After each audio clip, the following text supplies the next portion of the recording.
السلام علیکم ورحمۃ اللہ وبرکاتہ۔ عزیز ناظرین، محفل تذکیر میں ایک بار پھر آپ کا استقبال ہے، اور آج ہم ایک نئی سورہ کا آغاز کرنا چاہتے ہیں، اور وہ ہے سورہ عبس، جو سورہ نازعات کے فوری بعد قرآن مجید میں لکھی گئی ہے۔ اس کی تمہید باندھنے سے پہلے ہم قرآن مجید سے اس سورہ کا پہلا رکوع اور کچھ آیات کی تلاوت کریں گے، اور اس کے بعد میں اس کا ترجمہ بھی پیش کریں گے، اور انشاءاللہ تعالی جو تفسیری نکات ہے وہ آپ لوگوں کے سامنے رکھیں گے۔ تو میں مولانا سے درخواست کرتا ہوں کہ وہ پہلی 10 آیتوں کی تلاوت کریں، اور اس کے بعد میں ہم ترجمانی اور تفسیر پیش کریں گے۔ اعوذ باللہ من الشیطان الرجیم، بسم اللہ الرحمن الرحیم۔ عبس وتولى أن جاءه الأعمى وما يدريك لعله يزكى أو يذكر فتنفعه الذكرى أما من استغنى فأنت له تصدى وما عليك ألا يزكى وأما من جاءك يسعى وهو يخشى فأنت عنه تلهى۔ ترجمہ: ترش روح ہوا اور بے رخی برتی اس بات پر کہ وہ اندھا اس کے پاس آ گیا، تمہیں کیا خبر، شاید وہ سدھر جائے یا نصیحت پر دھیان دے، اور نصیحت کرنا اس کے لیے نافع ہو۔ جو شخص بے پرواہی برتتا ہے اس کی طرف تو تم توجہ کرتے ہو، حالانکہ اگر وہ نہ سدھرے تو تم پر اس کی کیا ذمہ داری ہے۔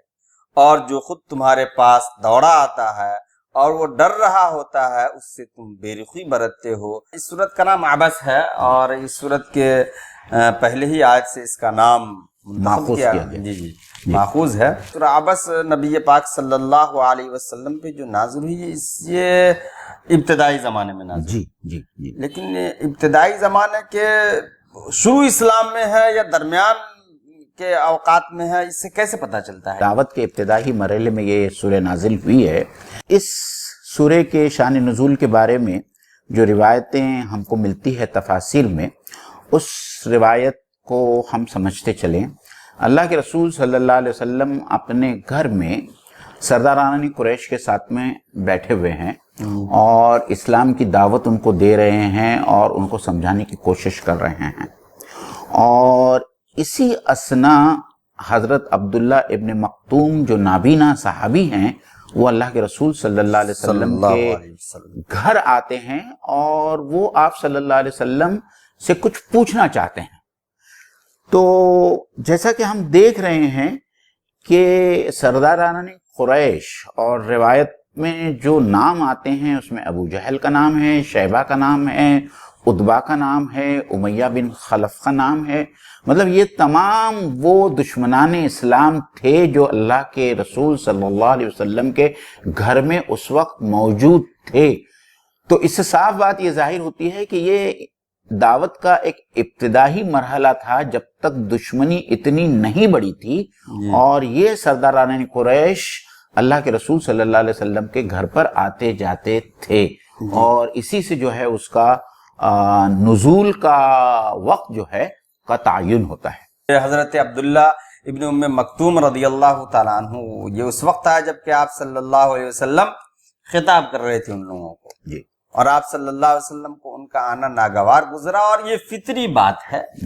کہ آپ صلی اللہ علیہ وسلم یہ چاہ رہے تھے کہ اگر ان سرداران میں سے کوئی ایک بھی اگر ایمان قبول کر لے گا تو بہت سارے لوگ ایمان قبول کر لیں گے، اور ظاہری طور سے اسلام کو تقویت پہنچے گی، اور ہر ایک کے دل میں اور ذہن میں یہ ہوتا ہے، اور یہ فطری بات تھی۔ رسول اللہ صلی اللہ علیہ وسلم بھی یہی چاہ رہے تھے۔ اسی درمیان حضرت ابن ام مکتوم بھی آ گئے، اور بار بار وہ سوال کر رہے تھے۔ رسول اللہ صلی اللہ علیہ وسلم یہ چاہ رہے تھے کہ یہ سوال نہ کریں، خاموش ہو جائیں، لیکن وہ سوال کر رہے تھے بار بار، تو آپ صلی اللہ علیہ وسلم کے چہرے پہ کچھ ناگواری سے گزری، تو اللہ تعالیٰ نے فوراً جو ہے آپ صلی اللہ علیہ وسلم کو تنبہ فرمایا کہ عبس وتولی۔ اچھا، ایک چیز اور اس میں غور کرنے کی ہے کہ اللہ تعالیٰ نے نبی پاک صلی اللہ علیہ وسلم کو تنبہ کیا، لیکن یہ جو صیغہ استعمال کیا گیا خطاب کا نہیں استعمال کیا گیا، غائب کا استعمال کیا گیا۔ فائل کا وہاں فائل کو ہم محذوف کیا گیا ہے، محذوف کیا، غائب کا فائل رکھا، خطاب کا نہیں۔ وہیں بات میں یہ چاہوں گا کہ آخر اس میں کیا باریکی ہے، کیا حکمت ہے کہ اللہ نے غائب کا صیغہ استعمال کیا؟ مولانا دیکھیے، اللہ تعالیٰ نبی اکرم صلی اللہ علیہ وسلم کے تئیں بہت ہی شفیق، بہت ہی مہربان اور بہت ہی محبت کرنے والے تھے، اور محبت کرتے تھے اللہ کے رسول صلی اللہ علیہ وسلم سے۔ اور اگر اللہ کے رسول صلی اللہ علیہ وسلم کو راست خطاب کیا جاتا تو اللہ کے رسول صلی اللہ علیہ وسلم کو یہ بہت ہی گراں گزرتا۔ تو آپ کے اکرام کو ملحوظ رکھتے ہوئے وہاں فاعل کو غائب کر دیا گیا، اور ایک صیغہ ماضی غائب میں جو ہے یہ بات اللہ تعالیٰ نے رکھی کہ اس نے تیوریاں چڑھا لی یا اس کے ماتھے پر بل آ گئے اور اس نے اپنا منہ پھیر لیا۔ ایک بات اور مزید جاننے کی یہاں ہم کو مولانا ضرورت ہے، اور وہ یہ ہے کہ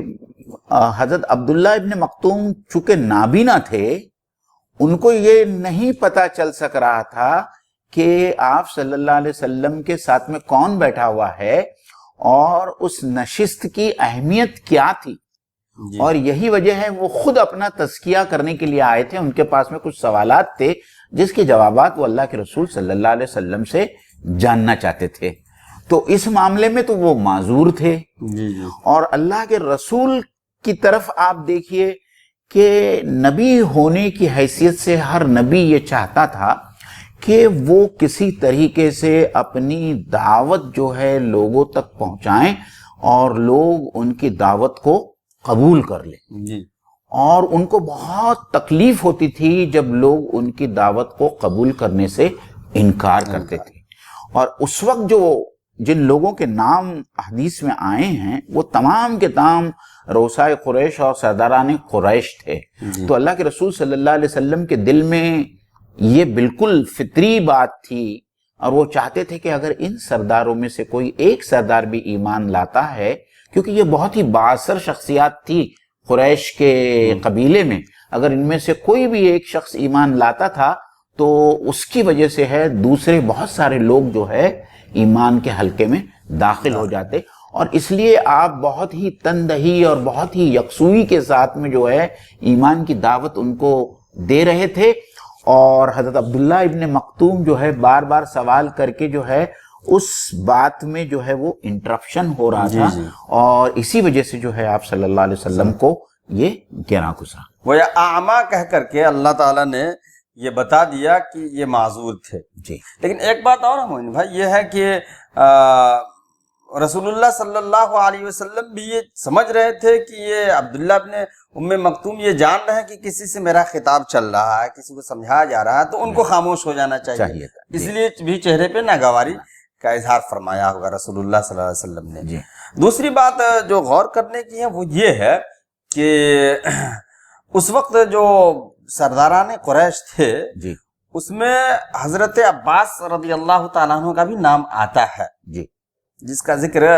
ہم نے ابھی کیا تو ان میں نہیں آیا۔ تو حضرت عباس رضی اللہ تعالیٰ عنہ ایمان لے آئے تھے، آپ کے چچا، جی آپ کے چچا حضرت عباس ایمان لے آئے تھے۔ باقی جو یہ سرداران قریش تھے یہ ایمان نہیں لا سکے۔ وما یدریک لعلہ یزکا، اس میں اب پھر خطاب جو ہے اللہ تعالیٰ نے نبی پاک صلی اللہ علیہ وسلم کی طرف کر دیا۔ پہلی آیت میں آپ صلی اللہ علیہ وسلم کی طرف خطاب نہیں تھا، اس میں ایک یہ اشارہ تھا کہ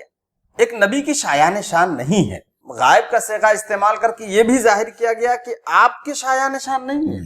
لیکن آگے پھر خطاب کا صیغہ لا کر کے اللہ تعالیٰ یہ بتانا چاہ رہے ہیں کہ بے رخی یہ نہیں ہے آپ سے، اس لیے کہ پورا غائب کا صیغہ رہتا تو زیادہ بے رخی ظاہر ہوتی، تو ہو سکتا ہے آپ صلی اللہ علیہ وسلم کو تکلیف پہنچتی۔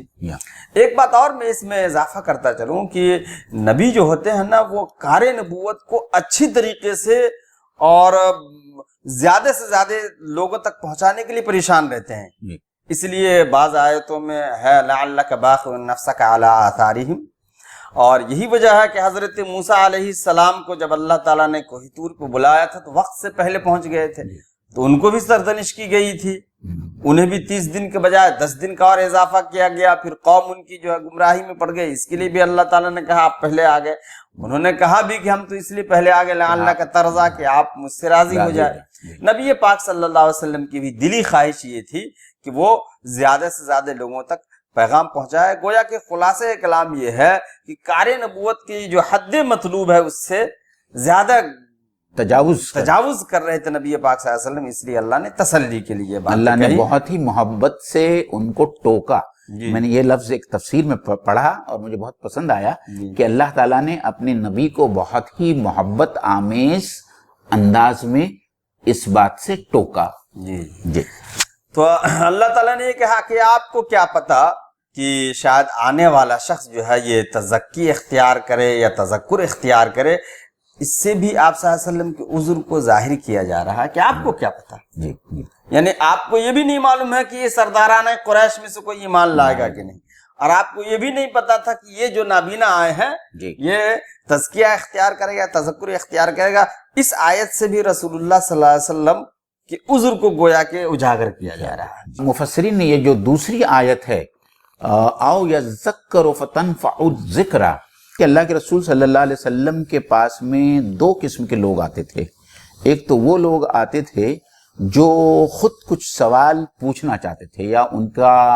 ان کے نزدیک کوئی اشکال ہوتا تھا تو وہ اللہ کے رسول صلی اللہ علیہ وسلم کے گھر پہ آتے تھے اور آپ سے سوال پوچھتے تھے۔ اور کچھ لوگ جو ہے اپنے نبی صلی اللہ علیہ وسلم کی مصابحت حاصل کرنے کے لیے آپ کے گھر پر آتے تھے اور بیٹھے رہتے تھے، اور جب دوسرے لوگ سوال کرتے تھے تو اللہ کے نبی صلی اللہ علیہ وسلم کے جواب سے وہ بھی مستفیض ہوتے تھے۔ اور جیسا کہ سیرت کی کتابوں میں آتا ہے کہ جو صحابہ اللہ کے رسول صلی اللہ علیہ وسلم کے گھر میں بیٹھتے تھے وہ چاہتے ہی نہیں تھے کہ وہ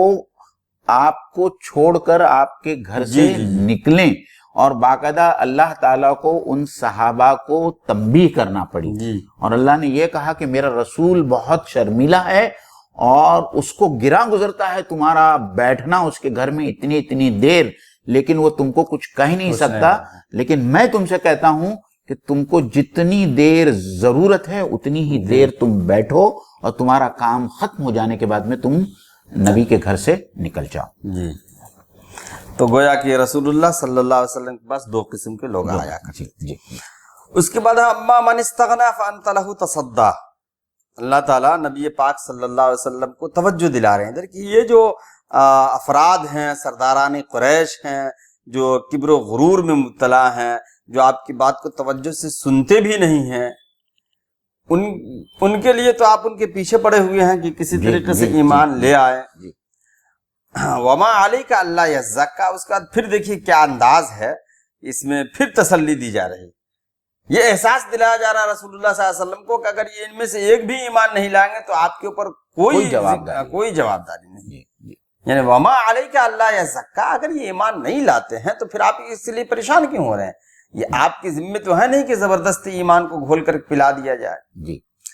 وَأَمَّا مَنْ جَاءَكَ يَسْعَىٰ، ایک وہ شخص، اس سے مراد کون ہے مومن بھائی؟ حضرت عبداللہ بن مکتوم۔ اچھا، عبداللہ بن مکتوم کا رشتہ بھی تھا نبی پاک صلی اللہ علیہ وسلم سے؟ جی وہ حضرت خدیجۃ الکبریٰ رضی اللہ تعالیٰ عنہا کے پھوپھیزاد بھائی تھے وہ۔ جی تو وہ کوئی نادار نہیں تھے، وہ صرف جسمانی طور پر معذور تھے، لیکن جو تانا قریش مکہ کے جو سردار تھے، جو اللہ کے رسول صلی اللہ علیہ وسلم کو ہمیشہ یہ کہتے تھے کہ بہت ہی نچلے طبقے کے اور کمزور اور نادار طبقے کے لوگ تمہارا یہ نیا دین قبول کر رہے ہیں، اور اسی لیے کچھ لوگوں نے ان کو نادار لکھا ہے، لیکن حضرت عبداللہ بن مکتوم نادار نہیں تھے، وہ صرف جسمانی طور پر معذور تھے۔ اور ویسے بھی دیکھا جائے تو رسول اللہ صلی اللہ علیہ وسلم کے خاندان سے اوپر مل رہے ہیں تو گویا کہ خاندانی ہیں اور شرافت والے لوگوں میں سے تھے۔ مولانا یہاں جو کہا ہے اما من استغنا، جی اس کے برخلاف یہاں جو لایا گیا ہے وہو یخشا، ایک جماعت ہے یا ایک فرد ہے توجہ ہی نہیں کر رہا ہے، اعراض کر رہا ہے، اس کے برخلاف مطلب ایسے لوگ جو ہے وہ ظاہری بات ہے کہ آپ کی دعوت کو قبول کرنے والے نہیں ہیں، ان کا ایٹیٹیوڈ جو ہے، ان کا جو ریاکشن ہے، ان کی جو باڈی لینگویج ہے، اس کو دیکھ کر دائی کو سمجھنا چاہیے کہ ایسے شخص پر کام کرنا جو ہے وقت کا ضیاء ضیاء ہے۔ یہ نہیں ہے کہ اس کو آپ کو چھوڑ دینا ہے، آپ کو دعوت دینی ہے، لیکن دعوت دینے کے بعد میں اس شخص کا جو رویہ ہے، ایٹیٹیوڈ ہے، اس کی باڈی لینگویج ہے، اس کا ریاکشن ہے، اس سے ہم کو سمجھ میں آتا ہے کہ اس کا دل دعوت نرم ہو رہا ہے یا نرم نہیں ہو رہا ہے، یا وہ ایک ایسی خشک چٹان ہے جس کے اوپر کتنی بھی بارش گرے اس میں جو ہے کوئی کھیتی ہونے والی نہیں ہے۔ اس کے برخلاف جو ایک دوسری جماعت یا ایک دوسرا فرد جس کا یہاں ذکر ہو رہا ہے، وہ اما من جاءک یسعی، اور اس کے برخلاف ایک ایسا شخص ہے جو آپ کے پاس میں دوڑا دوڑا آتا ہے، وہ یخشی، اور جو اللہ تعالیٰ سے ڈرتا ہے، جس کے دل میں خشیت ہے، جس کا دل نرم ہے، فانت عنہ تلہی، اور آپ اس سے اعراض کرتے۔ تو یہاں اللہ تعالیٰ نے بہت ہی خوبصورتی کے ساتھ میں ایسے دو انسانوں کی تصویر رکھی ہے کہ کون سے لوگ ہیں جو آپ کی دعوت کو قبول کریں گے، کون سے لوگ ہیں جو آپ کی دعوت کو قبول نہیں کریں گے۔ تو ایز اے دائی جو ہے ہم کو یہ سوچنا ہے کہ ہمارے ریسورسز جو ہے وہ ہم کہاں لگائے دعوت کا کام کرتے وقت۔ یعنی ایک استغنا، اعراض کر رہا، اور ایک یسعی، دوڑ کے آ رہا ہے خوف کی حالت میں۔ جی، تو گویا دونوں ایک دم اپوزٹ مفہوم رکھے ہوگا۔ تو گویا صرف یہ دو افراد کی تصویر نہیں ہے، بلکہ سمجھئے کہ دو گروپ کی تصویر، اور قیامت تک جو ہے ہم کو ان قسم کے دو لوگوں سے سابقہ پڑتا رہے گا۔ تو یہ ہمارے لیے جو ہے داعیوں کی رہنمائی کے لیے جو ہے اللہ تعالیٰ نے اس سورے کے توسط سے جو ایک واقعہ اچانک ہو گیا، یہ واقعہ اچانک ہو گیا، اور اللہ تعالیٰ نے اس کو موضوع سمجھا کہ اس واقعے کو مستقل سورہ کی شکل میں نازل کر کے داعیان حق کو ایک تعلیم دی جائے کہ کیسے لوگوں کے اوپر دعوت اثر کرتی ہے اور کیسے لوگوں پر دعوت اثر نہیں کرتی۔ کلا انہا تذکرہ فمن شاء ذکرہ فی صحف مکرمۃ مرفوعۃ مطہرہ بأیدی سفرۃ کرام بررہ۔ ہرگز نہیں، یہ تو ایک نصیحت ہے، جس کا جی چاہے اسے قبول کرے۔ یہ ایسے صحیفوں میں درج ہے جو مکرم ہیں، بلند مرتبہ ہیں، پاکیزہ ہیں، معزز اور نیک کاتبوں کے ہاتھوں میں رہتے ہیں۔ تو میں ان پر آگے چلتے ہیں، اور ابھی جو بیان ہو رہا تھا وہ رسول اللہ صلی اللہ علیہ وسلم کو گویا کہ حضرت عبداللہ ابن ام مکتوم کے بارے میں بتایا جا رہا تھا، پھر کفار قریش کی طرف کچھ توجہ دلائی جا رہی تھی کہ اب موضوع چینج ہو جاتا ہے، ڈائریکٹ جو ہے موضوع یہاں سے گویا کہ 10ویں آیت سے لے کر کے قرآن کی فضیلت اور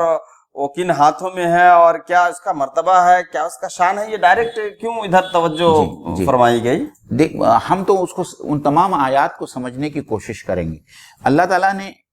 ایک بات جو ان آیات میں سمجھائی ہے تمام لوگوں کے لیے، ساری دنیا کے لوگوں کے لیے، اور خاص طور پر جو لوگ دین کی دعوت کا کام کرتے ہیں، کہ قرآن مجید ایک ایسا اعلیٰ درجے کا صحیفہ ہے جو بہت ہی بلند پایا ہے اور بہت ہی بلند مقام ہے اس کا، جو لوح محفوظ میں لکھا گیا ہے، اور اسے وہی لوگ چھوتے ہیں جو طاہر ہوتے ہیں، پاک ہوتے ہیں، جیسا کہ سورہ واقعہ میں اللہ تعالیٰ نے فرمایا وَلَا يَمُسَّهُ إِلَّا الْمُطَهَّرُونَ، کہ اسے نہیں چھوتے مگر صرف پاک لوگ، جس سے پاک فرشتے مراد لیے گئے ہیں۔ تمام صحیفے جو ہیں، آسمانی صحیفے جو ہے لوح محفوظ سے حضرت جبرائیل علیہ السلام کے ذریعے تمام پیغمبروں تک پہنچے ہیں، اسی طریقے سے قرآن مجید بھی جو ہے لوح محفوظ سے حضرت جبرائیل علیہ السلام وقتاً فوقتاً جو ہے آپ صلی اللہ علیہ وسلم پر نازل کرتے رہے ہیں۔ اور حضرت جبرائیل امین کے بارے میں قرآن مجید میں خود اللہ تعالیٰ نے یہ کہا ہے کہ سم امین، کہ یہ جو ہے بہت ہی ذی قوت، بہت ہی قوت رکھنے والے ہیں، بہت ہی امانت دار ہیں، اور ان کو جو آیتیں مطلب ہے کہ بات بھی مانی جاتی ہے اور امانت دار بھی ہے، اور طاقتور بھی ہے۔ جی، طاقتور بھی ہے۔ تو تو حضرت جبرائیل کی تعریف بھی اسی لیے کی گئی ہے کہ اس سے بتانا مقصود یہ ہے کہ یہ قرآن مجید ایک ایسا صحیفہ ہے، اتنا نادر ہے، اتنا انویلیبل ہے، اور اس کا جو مقام ہے، اب اس مقام کو جاننے کے بعد میں داعی کو چاہیے کہ اسے بہت ہی نڈر ہو کر کہ یہ اللہ کا کلام، رب کا کلام ہے، اور جیسا کہ کسی شاعر نے کہا ہے کہ کلام الملک ملک الکلام، کہ بادشاہ کا کلام کلاموں کا بادشاہ ہوتا ہے، تو یہ تو اللہ تعالیٰ کا کلام ہے۔ کسی لجاجت کے ساتھ میں، کسی ڈر کے ساتھ میں، اور کسی اپولوجیٹک اور خوشامدی کے انداز میں دوسروں تک پیش کرنے کی ضرورت نہیں ہے۔ یہ کلام کی شان جیسی ہے، اسی شان کے مطابق اس کلام کو دوسرے لوگوں تک پہنچانا مقصود ہے، اور یہی اللہ تعالیٰ جو ہے ان آیات میں جو ہے قرآن مجید کی وہ عظمت بتا کر اسی بات کو جو ہے ہم سب پر ظاہر کرنا چاہتے ہیں۔ جی یعنی دیکھیے، اگر دیکھا جائے اس کا خلفیہ بیک گراؤنڈ، تو ایک طرف عبداللہ ابن مکتوم ہے، ایک طرف سرداران قریش ہے، ان کی طرف سے اعراض ہے، اور ان کی طرف سے گویا کہ سعی ہے، اس کے بعد رسول اللہ صلی اللہ علیہ وسلم ان کی طرف توجہ دے رہے ہیں۔ تو اللہ نے کہا کہ آپ جو ہیں ایسے مغرور اور متکبرین کے پیچھے نہ پڑیں جو آپ کی بات سننا نہیں چاہتے، اور قرآن اس کی شان جو ہے اس سے کہیں بلند ہے کہ آپ ان ایسے لوگوں کے سامنے پیش کریں جو قرآن کو اپنانا نہیں چاہتے، اور منت سماجت کریں، ان کی منت سماجت کریں، بلکہ ان کو قرآن کی ضرورت ہے، قرآن کو ان کی ضرورت نہیں ہے۔ جی، اسی بات کو بیان کرنے کے لیے اللہ نے قرآن کی اتنی عظمتوں کو بیان کیا۔ جی صحیح، ہم مناسب سمجھتے ہیں، ہم آگے چلیں۔ قتل الانسان ما اکفرہ من ای شیء خلقہ من نطفة خلقہ فقدرہ ثم السبیل یسرہ ثم اماتہ فاقبرہ ثم اذا شاء انشرہ کلا لما یقض ما امرہ۔ لعنت ہو انسان پر کیسا سخت منکر حق ہے، کس چیز سے اللہ نے اسے پیدا کیا ہے، نطفہ کی ایک بوند سے اللہ نے اسے پیدا کیا، پھر اس کی تقدیر مقرر کی، پھر اس کے لیے زندگی کی راہ آسان کی، پھر اسے موت دی اور قبر میں پہنچایا، پھر جب چاہے وہ اسے دوبارہ اٹھا کھڑا کرے۔ ہرگز نہیں اس نے وہ فرض ادا نہیں کیا جس کا اللہ نے اسے حکم دیا تھا۔ مولانا دیکھیے، ابھی آپ اللہ تعالیٰ کا کلام ہے، اللہ تعالیٰ نے اس گروہ کا ذکر کیا جو تکبر کے نشے میں ڈوبے ہوئے تھے، جو اللہ کے رسول صلی اللہ علیہ وسلم کی دعوت کو سننا بھی گوارا نہیں کر رہے تھے۔ تو اللہ تعالیٰ ان لوگوں کو جو عطاب کی جو بات تھی، یہاں عطاب جو ہے اللہ تعالیٰ کا یہاں ظاہر ہو رہا ہے ان لوگوں پر، اس جماعت قریش پر جو آپ صلی اللہ علیہ وسلم کی دعوت کو سن نہیں رہے تھے یا کان نہیں دھر رہے تھے، کہ یہ انسان اپنے آپ کو کیا سمجھتا ہے۔ ہم کہتے ہیں نا، ہلاک ہو جائے، برا ہو تیری مت ماری گئی ہے۔ تو اللہ تعالیٰ نے وہی الفاظ استعمال کیا ہے، قتل الانسان ما اکفرہ، کہ کیا ہو گیا ہے انسان کو، کہ یہ کیسی ناشکری اور ناقدری کرتا ہے اللہ تعالیٰ کی، اور اپنی حیثیت کو وہ بھلا بیٹھا ہے۔ اور اس کی حیثیت تو یہ ہے کہ ایک حقیر پانی کے نطفے سے جو ہے اس کی تخلیق کی جاتی ہے، پھر رحم مادر میں جو ہے اللہ تعالیٰ اس کو 9 مہینے رکھ کر اس کی پرورش کرتا ہے، اور پھر 9 مہینے پورے ہو جانے کے بعد میں اللہ تعالیٰ رحم مادر سے اس کو باہر نکالتا ہے، اور اس کے لیے اللہ تعالیٰ نے اتنے سارے انتظامات کیے ہیں، اور پھر اس کی بقا کے لیے دنیا کے اندر جو ضروریات زندگی ہیں اللہ تعالیٰ وہ فراہم کرتا ہے۔ پھر اس کے بعد میں اللہ تعالیٰ اس کو موت دیتا ہے اور اسے قبر میں پہنچا دیتا ہے، اور پھر جب اللہ تعالیٰ چاہتا ہے ان کو دوبارہ ان قبروں سے جو ہے زندہ اٹھاتا ہے۔ تو اللہ تعالیٰ یہ تمام چیزیں ان لوگوں کے سامنے پیش کر رہا ہے جو حق کے منکر ہے، جو دین کو نہیں قبول کرنا چاہتے ہیں، کہ انسان نے اپنی حیثیت کو سب سے پہلے پہچاننا چاہیے، اور اپنے رب کو پہچاننا چاہیے، اس کی معرفت حاصل کرنا چاہیے. اگر وہ ایسا کرے گا تو وہ حق تک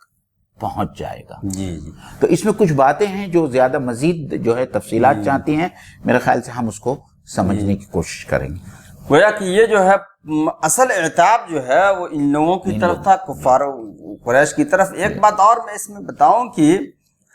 وہ یہ ہے کہ وہ انسان، اللہ نے یہ اشارہ کر کے بتایا، وہ انسان جس کی پیدائش اس طریقے سے ہوئی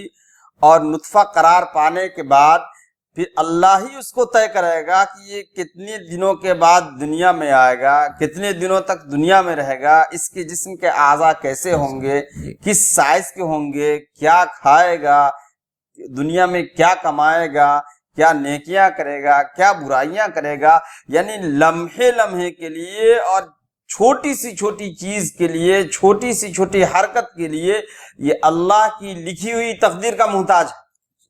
اور اس کے بعد بھی اللہ تعالیٰ دوبارہ زندہ کرے گا، اس کا انکار کر رہا ہے. اللہ تعالیٰ کے قرآن کا انکار کر رہا ہے. یہ اللہ احساس دلانا چاہ رہا ہے کہ تم تو ہماری ایک ایک چیز کے محتاج ہو، اور جب موت ہو جائے، ہونے کے بعد پھر دوبارہ زندہ کیے جانے کے منکر. لیکن مولانا اس میں ایک چیز ہم کو یہ بھی جاننا ہے کہ ہم صرف کفار مکہ اور قریش مکہ تک اس آیت کو محدود کیوں کریں؟ بہت سارے ایمان والے ہیں جو اللہ تعالیٰ کے ناقدرے ہیں، ناشکرے ہیں. اللہ تعالیٰ نے بہت ساری ہم کو نعمتیں دی ہیں، لیکن ان نعمتوں کا جو حق ہے اور اللہ تعالیٰ کا جس طریقے سے شکر ادا کرنا چاہیے تو ہم بھی نہیں کرتے. تو میرے خیال سے حالانکہ یہ آیت جو ہے اس کے نزولی اعتبار سے جو ہے وہ مقید ہے، لیکن اگر اس کو کھول دیا جائے تو اس میں ایسے بہت سارے لوگ آئیں گے جو ایمان والے ہیں اور جو اللہ تعالیٰ کی نعمت کا جس طریقے سے شکر ادا کرنا چاہیے، جس طریقے سے حق ہے، اس طریقے سے حق ادا نہیں کرتے. ویسے تفسیر کا ایک اصول ہے، وہ اصول یہ ہے العبرۃ بعموم اللفظ لا بخصوص السبب. کہ کسی بھی آیت کا اعتبار جو ہے اس کے عموم پر کیا جائے گا، نہ کہ سبب کی خصوصیت سے. کسی وجہ سے کوئی آیت نازل ہوئی ہے تو بس وہیں تک محدود نہ رکھا جائے. یہ اصول تفسیر کا ایک اصول ہے. تو یہاں ہم دیکھتے ہیں انسان سے مراد کبھی کبھی تو پوری انسانیت مراد ہے، اور کبھی کبھی وہ محدود انسان مراد ہوتے ہیں جس کے بارے میں یہ بات کہی جاتی ہے. یہاں پر دونوں باتیں مراد لی جا سکتی ہیں. اور اکفرہ سے مراد یہاں پر جو ہے وہ کفر نہیں بلکہ انکار حق ہے. اس میں ہم بھی آ سکتے ہیں اگر اللہ تعالیٰ کے حق کو ہم ادا نہ کر سکے تو. جیسا کہ آپ نے کہا کہ بہت سارے مسلمان بھی ایسے ہیں جو خدا کا شکر ادا نہیں کر سکتے. اچھا، یہ پھر اس کے بعد من ای شیء خلقہ، انسان کو سوچنا چاہیے کہ کس چیز سے پیدا کیا گیا. پھر اللہ نے کہا من نطفۃ خلقہ فقدرہ، اللہ نے انسان کو نطفے سے پیدا کیا. اچھا، سائنسی طور سے سائنسی طور پر میں وہی آپ نے میرے نطفہ جو ہوتا ہے مولانا، وہ اتنا چھوٹا ہوتا ہے، اتنا مائنیوٹ ہوتا ہے کہ وہ انسان اپنی ننگی آنکھوں سے دیکھ نہیں سکتا اس نطفے کو. تو انسان میں جب کبھی تکبر یا غرور یا گھمنڈ جاگے تو اس کو یہ سوچنا چاہیے کہ اس کی شروعات یا اس کا اوریجن جو ہے وہ ایک نطفہ ہے جس کو مائکروسکوپ کے بغیر دیکھا نہیں جا سکتا. اتنا حقیر اور اتنا ذلیل جو ہے اس کی شروعات اور اس کی ابتدا ہوتی ہے. انزال کے وقت جو منی خارج ہوتی ہے، جو تقریباً 2 یا 3 یا 4 ml ہوتی ہے، اس کے اندر ایک اندازہ ہے کہ 30 کروڑ سے زیادہ نطفے موجود ہوتے ہیں. تو آپ سمجھ سکتے ہیں کہ ایک نطفہ کتنا چھوٹا نطفہ رہتا ہوگا. تو انسان کو ہمیشہ اللہ تعالیٰ نے بہت جگہ پہ جو ہے اس کا ذکر کیا ہے، خلقنا الانسان من نطفۃ فاذا هو خصیم مبین، کہ ہم نے اس انسان کو تو ایک حقیر نطفے سے پیدا کیا، ایک حقیر اسپرم سے پیدا کیا. اسپرم سے شاید کچھ لوگ نطفہ نہیں سمجھ سکیں گے. حقیر نطفے سے ایک اسپرم سے پیدا کیا اور وہ جھگڑالو بن گیا. وہ مجھ سے بحث کر رہا ہے، بنانے والے سے، خدا سے بحث کر رہا ہے. اور کہیں نطفۃ امشاج کا لفظ آیا ہے، یعنی ملا جلا نطفہ، ایسی چیز جس سے انسان خود کراہیت محسوس کرتا ہے. تو یہ حالت ہے انسان. اور قدرہ میں آپ نے بڑی اچھی بات رکھی. اس میں مفسرین نے یہ لکھا ہے کہ اس میں ایک انسان کی زندگی کی پوری تقدیر جو ہے اللہ تعالیٰ اس کے دنیا میں آنے سے پہلے لکھ دیتا ہے. کہ وہ کالا ہوگا، گورا ہوگا، ذہین ہوگا یا کند ذہن کند ذہن ہوگا، وہ کتنا لمبا چوڑا ہوگا، اس کی زندگی کتنی ہوگی، اس کا رزق کتنا ہوگا، وہ کب مرے گا، کہاں مرے گا، یہ تمام چیزیں جو ہے اللہ تعالیٰ اسی وقت لکھ دیتا ہے جب وہ اپنی ماں کے پیٹ میں بحیثیت جنین جو ہے اس کی پرورش ہو رہی ہوتی ہے۔ تو کسی انسان کے ہاتھ میں نہیں ہے کہ وہ خوبصورت بن جائے، کسی انسان کے ہاتھ میں نہیں ہے کہ وہ کسی اعلیٰ گھرانے میں پیدا ہو جائے، کسی انسان کے ہاتھ میں نہیں ہے کہ وہ لمبا تڑنگا ہو جائے، کسی انسان کے ہاتھ میں نہیں ہے کہ وہ آئنسٹائن کا آئی کیو لے کے پیدا ہو جائے۔ یہ سب اللہ تعالیٰ کی طرف سے مقدر کیا ہوا ہوتا ہے، اور اس لیے انسان کو اپنے تقدیر کے اوپر راضی ہونا چاہیے۔ وہ تو ہمارے ایمان مفصل کا ایک حصہ ہے جی کہ میں تقدیر کے خیر و شر پر بھی ایمان لاتا ہوں۔ چلے جی ثم السبیل یسرا، پھر اس کے لیے زندگی کی راہ آسان کی۔ اس سے زندگی کی راہ بھی مراد ہے اور دوسری چیز بھی مراد ہے۔ دوسری چیز جو میرے ذہن میں تو آتی ہے مولانا، کہ اللہ نے اس آیت کے اندر جو فصاحت اور جو بلاغت سے بچے کی پیدائش کا جو مرحلہ بیان کیا ہے کہ اللہ تعالیٰ کیسے حالات پیدا کرتا ہے پیدائش کے وقت، جب ایک عورت اپنے بچے کو کوکھ سے باہر نکالتی ہے تو اس کے لیے اس کے جسم یا اس کے رحم کی لچک کو بڑھا دیا جاتا ہے، اس کے آزو بازو میں جو اس کی یوٹیرس جو ہوتی ہے وہ یوٹیرس کا پھیلنا اور سکڑنا، جس کی وجہ سے بچہ جو ہے رحم کی نالی کی طرف بڑھتا ہے، اور پھر ماں کی یا عورت کی رحم کی وہ نالی جو اتنی چھوٹی ہوتی ہے، اس سے 3 کلو یا 2.5 کلو کا بچہ باہر آنا زندگی کے ساتھ میں، یہ اللہ تعالیٰ کی ایک بے پناہ قدرت کی نشانی ہے کہ اگر اللہ تعالیٰ یہ تمام حالات، یعنی ثم السبیل یسرا، اگر اللہ تعالیٰ یہ آسانی پیدا نہیں کرتے تو کسی بچے کا زندہ ماں کی پیٹ سے باہر نکلنا ممکن نہیں ہوتا، اور اس بچے کے ساتھ میں جو ہے نہ جانے کتنی ماؤں کی زندگیاں جو ہے وہ ختم ہو جاتی۔ تو اللہ تعالیٰ نے جو انتظام کیا ہے، اللہ اکبر، اور اس انتظام کا ذکر جو ہے اللہ تعالیٰ یہاں کر رہا ہے کہ ثم السبیل یسرا، ہم نے اس کو آسانی کے ساتھ میں اس راستے سے باہر نکال دیا۔ ثم اماتہ فاقبرہ، پھر اللہ اس کو موت دیتا ہے اور اس کو قبر میں پہنچا دیتا ہے۔ مولانا یہاں قبر سے مراد مفسرین نے یہ لی ہے کہ صرف وہی قبر مراد نہیں ہے جس قبر میں ہم مسلمان یا دوسرے بھائی لوگ جو ہے مردے کو ڈالتے ہیں۔ کسی کی قبر کسی جانور کا پیٹ بھی ہو سکتا ہے، سمندر بھی ہو سکتا ہے، یا کوئی دوسری جگہ ہو سکتا ہے۔ تو یہ دراصل میں اس جسم کو اس زمین کی تحویل میں دیا جاتا ہے، اور پھر جو ہے قیامت کے دن جو ہے وہ امانت جو ہے اس جگہ سے واپس لے لی جاتی ہے، اور انسان زندہ اٹھ کے کھڑا ہو جائے گا۔ اسی کا بیان تو ہو گیا کہ یہ جو ہے پوائنٹ ہے جو ابھی پچھلی صورتوں سے یہ بات آ رہی ہے کہ وہ تخلیق جو ہے، تخلیق ثانی، یعنی دوبارہ انسان کو جو پیدا کیا جائے گا، وہ آیت آ گئی ثم اذا شاء انشرہ، پھر جب اللہ چاہے گا تو انسان کو دوبارہ زندہ کر دے گا۔ اور اسی کے منکر تھے یہ کفار مشرکین کی دوبارہ کیسے زندہ کیے جا سکتے ہیں۔ جی صحیح۔ اور آخری وارننگ جو اللہ تعالیٰ جو آگے کی آیت میں دے رہے ہیں، کلا لما یقض ما امرہ، یہ ہرگز نہیں، جو فرض دیا گیا تھا انسان کو اس نے وہ ادا نہیں کیا۔ کہ اللہ تعالیٰ نے قرآن مجید کے ذریعے اور اپنے رسولوں کے ذریعے ہم کو جو ہدایت نامہ بھیجا ہے،